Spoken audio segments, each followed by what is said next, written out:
Good day, I'm Theodore Henry, and this is your JIS News for Tuesday, August 23, 2022.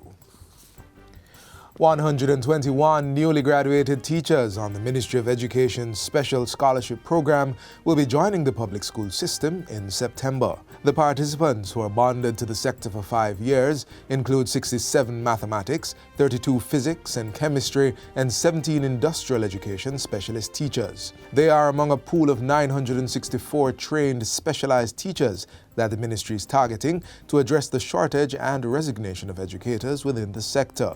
These recent graduates include 111 early childhood and 259 primary education teachers, including some who specialized in double majors. Portfolio Minister Favour Williams made the announcement at a press briefing yesterday. She revealed that since July, 167 teachers have resigned, prompting the need to replenish the pool. There are other strategies that we have put together to inform our principals for them to utilize to make it easier to fill those spaces that they have. The minister says 10 new graduates specializing in mathematics and science will also enter the system as pre-trained graduate teachers. This is through the Build Out Our Science Teachers Boost program, a reverse scholarship partnership between the ministry and the University of the West Indies, MONA. Meanwhile, school principals have been given pre-approval for the replacement of teachers to fill clear vacancies and temporary posts. Education Minister Favour Williams says it is hoped this will expedite the hiring of new teachers and create greater efficiency in the process. However, principals are still required to submit formal requests for appointments and wait for the response. We've also created the facility for school boards to request the extension of teachers who are scheduled to proceed on retirement effective September 1, 2022 and beyond. According to Minister Williams, for the request to be considered, teachers' recent performance appraisal must show that they had performed above average. Approval is also granted for school boards to employ teachers using the part-time facility to engage trained individuals who may not be able to commit to a full-time work schedule.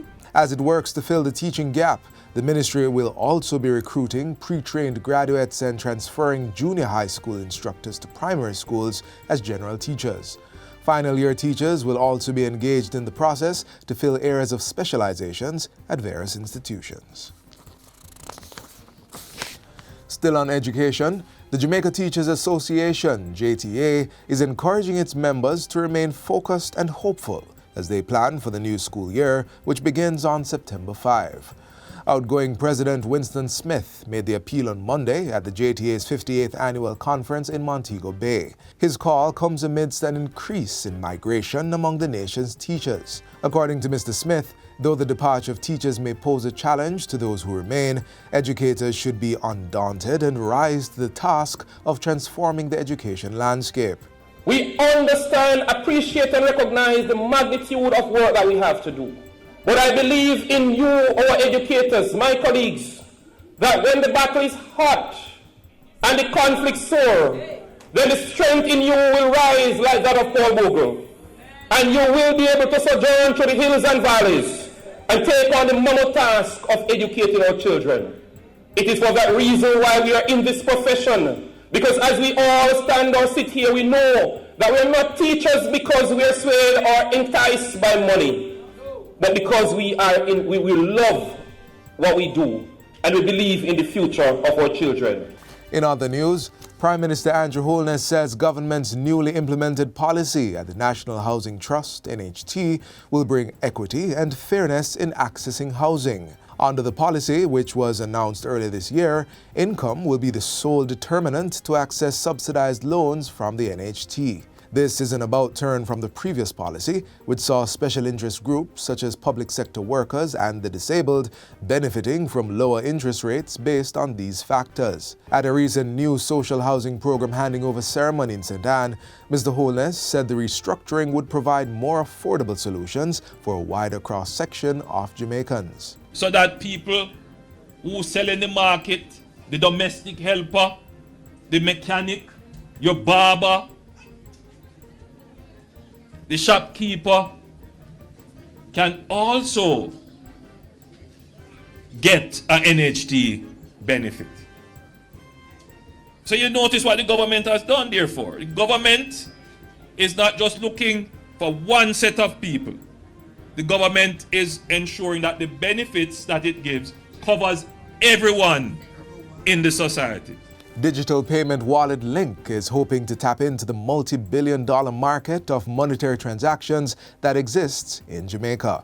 The platform is used to facilitate transactions of the Bank of Jamaica's central bank digital currency, now being referred to as Jamaica Digital Exchange or Jamdex. It is a legal tender that can be exchanged dollar for dollar with physical cash. Chief Growth Officer at Link, Denise Williams, says the company is eyeing how it can make a greater impact in the growing digital market. When we have more people included in the financial system, there's an impact on wealth generation. There's an impact on how people can access loans, how they can save, how they can have services like insurance, how they can better plan for their families. So it's really about bringing in the unbanked and underbanked into the formal financial system. Hundreds of millions of dollars worth of transactions have taken place on the platform since the rollout in April. These include money transfers, bill payments, and making mobile top-ups. Link is currently the only approved wallet provider of Jamdex. And finally, the Tourism Enhancement Fund, TEF, has invested approximately $6.9 million in this year's International Coastal Cleanup Day initiative. Executive Director Kerry Wallace says the initiative, which is spearheaded locally by the Jamaica Environment Trust, JET, is to improve the island's tourism product and combat long-term pollution. Approximately 150 sites across the island are being targeted this year, including 5 underwater areas. The event is being hosted under the theme No Dirty Up Jamaica and will begin at 7:30 a.m. on September 17 with the Palisadoes go-kart track serving as the event's main location. Each volunteer group must have a minimum of 5 people and a maximum of 60, and participants are being encouraged to follow the COVID-19 protocols. And that's it for JIS News Today. I'm Theodore Henry. Thanks for watching.